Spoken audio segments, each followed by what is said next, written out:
కాసేపట్లో వరంగల్లో కాంగ్రెస్ జనజాతర సభ ప్రారంభం కానుంది। ఈ సభకు సీఎం రేవంత్ రెడ్డి ముఖ్య అతిథిగా వస్తున్న నేపథ్యంలో పార్టీ శ్రేణులు ఏర్పాట్లు పూర్తి చేశాయి। వరంగల్ నగర శివార్లోని మణికొండలో జరుగుతున్న ఈ సభకు 7 లక్షల పైగా ప్రజలు వస్తారని స్టేషన్ ఘనపూర్ ఎమ్మెల్యే కడియం శ్రీహరి తెలిపారు।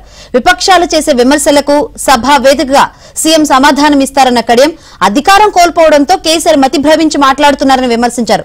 ఇక దీనిపై మరిన్ని అప్డేట్స్ మా ప్రతినిధి నవీన్ అందిస్తారు। నవీన్, వరంగల్లో జరగనున్న కాంగ్రెస్ జన జాతర సభకు ఏర్పాట్లు పూర్తయ్యాయి। ఇక్కడ కడియం శ్రీహరి నాతో ఉన్నారు, వారిని మరిన్ని వివరాలు తెలుసుకుందాం। సార్, ఎట్లాంటి ఏర్పాట్లు చేస్తున్నారు? ఈ సభ ద్వారా ఏం చెప్పదలుచుకున్నారు?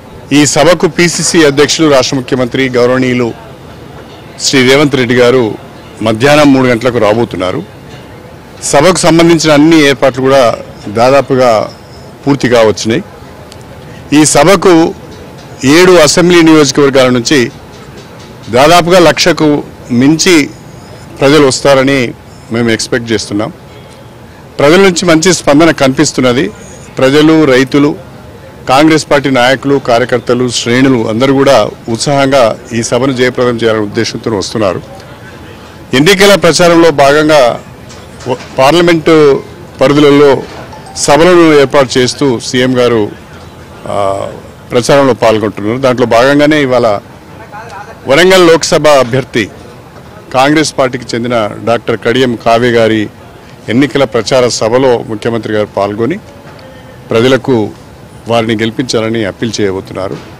దానికి తోడుగా బీజేపీ, బీఆర్ఎస్ చేసే విమర్శలకు ఘాటైన సమాధానం చెప్తారు।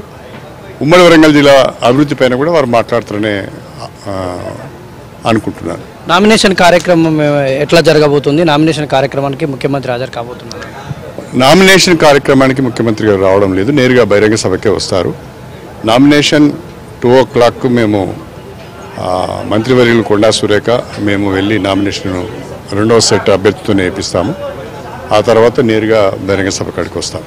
నిన్న కేటీఆర్ చేసినటువంటి వ్యాఖ్యల మీద ఏం చెప్తారు? నిన్న మీరు వినే ఉంటారు, పేపర్లో చూసే ఉంటారు, ఏం చెప్తారు? బీఆర్ఎస్ పార్టీ నాయకులకు ప్రత్యేకంగా కేసీఆర్ కానీ, కేటీఆర్ కానీ, హరీష్ రావు గారు కానీ ఆత్మ పరిశీలన, ఓటమి ద్వారా ఆత్మ పరిశీలన చేసుకున్నట్టుగా అనిపించడం లేదు। ఓటమికి కారణాలేంటో సమీక్ష చేస్తున్నట్టుగా కూడా కనిపించడం లేదు। ఇంకా అధికారంలో ఉన్నట్టుగానే అహంకారంతో మాట్లాడుతున్నారు।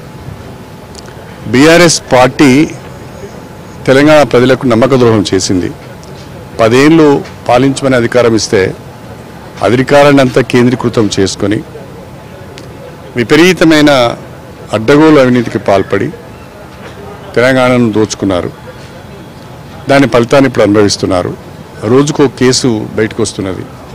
భూ కబ్జాలు కానీ, అవినీతి కానీ, ఫోన్ ట్యాపింగ్ కానీ, కవిత లిక్కర్ కేసు కానీ, ఇవన్నీ కూడా కుటుంబం చుట్టే తిరుగుతున్నాయి। వీటికి సమాధానం చెప్పుకోలేక గతి తప్పి మతి భ్రమించి మాట్లాడుతున్నది తప్ప మరొకటి కాదు।